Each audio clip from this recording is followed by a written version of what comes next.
Oke, di video kali ini kita akan membahas tentang database administrator. Yang mana di sini kita menggunakan aplikasinya yaitu Laragon. Ataupun kalian barangkali menggunakan aplikasi SamVP ya, karena pada semester saya itu ada dua aplikasi, yang pertama Laragon dan yang kedua SamVP untuk pembelajarannya. Langsung saja, yang pertama ini adalah tampilan awal dari aplikasi Laragon. Ada menu Start All, Web, Database, Terminal, dan Root.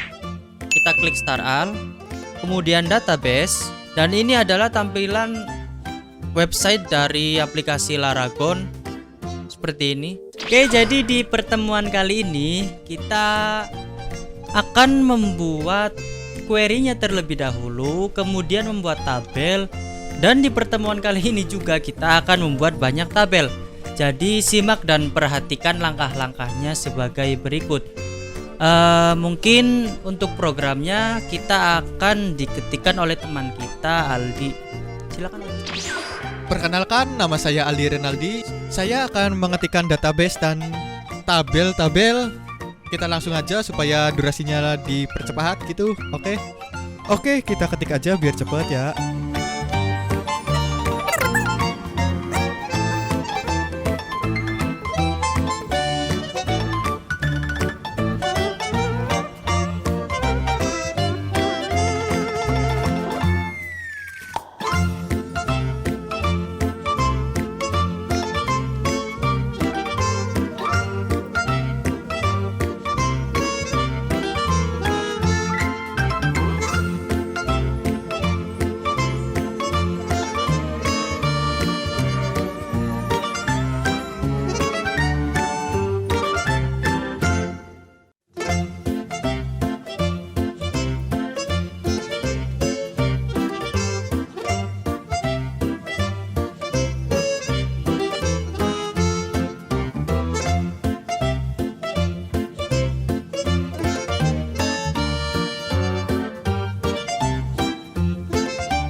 Oke, saya udah mengetik kode-kode program tabel sama database dan ini adalah hasil dari tabelnya.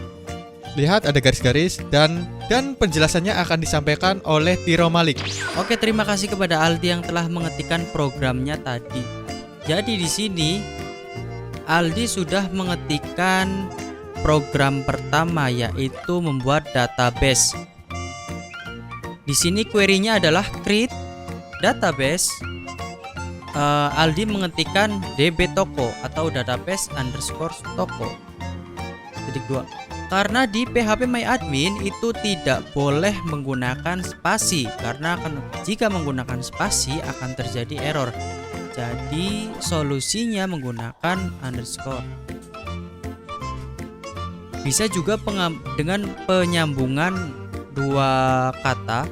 Jika sudah, teman-teman bisa ketikkan program ini atau query ini.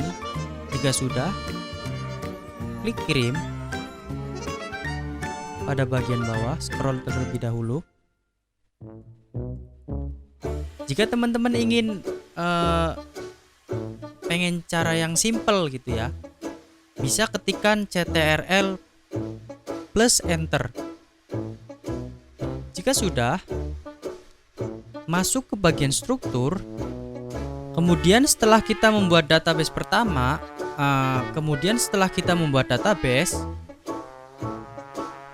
kita akan membuat tabelnya terlebih dahulu. Ini adalah tabel yang tadi Aldi dibuat. Untuk query-nya bisa ketikkan create table, kemudian perintahnya kan nota. Ketikkan nota, buka kurung. Dalam tabel tersebut apa isinya adalah nomor nota, tanggal kembali, jaminan. Untuk nomor nota, di sini kita menggunakan integer untuk pemanggilan angka. Ingat tidak boleh menggunakan spasi, gunakan underscore atau penyambungan dua kata dengan pemisahnya adalah huruf kapital pada kata kedua. Kemudian tanggal menggunakan integer, tanggal kembali menggunakan integer, jaminan menggunakan varchar karena nantinya jaminan adalah yang berupa bentuk huruf. Variabel karakter yang berisi 64 digit. Pada kolom nomor nota, di sini kita pada kolom nomor nota, di sini kita tambahkan query primary key untuk memberikan fungsi unik atau kunci ya, untuk menambahkan kunci pada kolom nomor nota ini.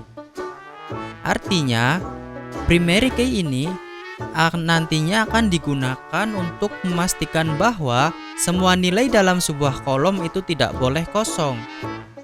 Artinya harus diisi. Jika sudah, tutup kurung, titik 2 koma, kemudian enter. ctrl plus enter. Jika sudah, masuk ke bagian struktur. Pada kolom nomor nota tadi yang sudah diberikan query primary key, ini ada logo kunci berwarna kuning, yang itu artinya adalah bahwa kolom ini tidak boleh kosong atau bernilai unik. Baik, kemudian kita ketikkan tabel yang kedua. Pada tabel kedua ini, Aldi mengetikkan nama tabelnya adalah petugas. Yang pertama, create table seperti biasa. Query-nya adalah create table karena di sini kita akan menggunakan tabel. Kemudian buka kurung, ID petugas, nama petugas. ID petugas ini kita gunakan fungsi integer karena untuk pemanggilan angka. Dan nama petugasnya menggunakan variabel karakter yang berisi 64 digit.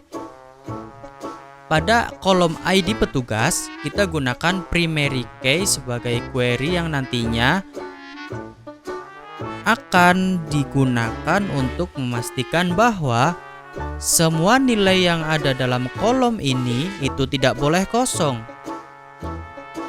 Jika sudah, tutup kurung kemudian titik koma. Tekan CTRL Enter.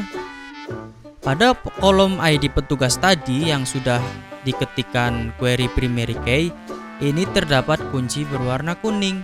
Sama seperti tadi tabel pada tabel nota, itu ada kunci berwarna kuning di bagian kolom nomor nota. Oke, sekarang kita menuju ke tabel yang ketiga.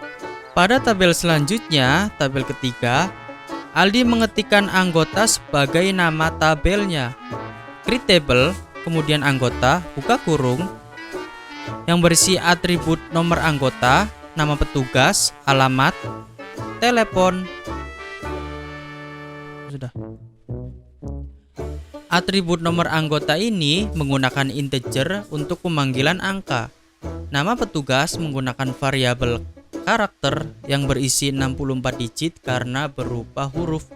Alamat itu tidak menggunakan variabel karakter melainkan teks karena alamat nanti akan berisi banyak. Teks ini pada teks ini itu jumlahnya bisa dikatakan tidak terkira, dan telepon menggunakan integer. Kemudian pada kolom atribut nomor anggota, kita kasih query primary key untuk memberikan fungsi bahwa memastikan semua nilai yang ada dalam kolom atribut nomor anggota itu tidak boleh kosong. Jika sudah, tutup kurung, kemudian titik koma. Periksa jika ada error. Jika tidak ada, kemudian masuk ke bagian struktur. Sama seperti tadi, jika sudah diketikkan query primary key, maka akan muncul kunci berwarna kuning. Lanjut ke bagian tabel yang nomor 4. Pada tabel ini, Aldi mengetikkan jenis buku sebagai nama tabelnya.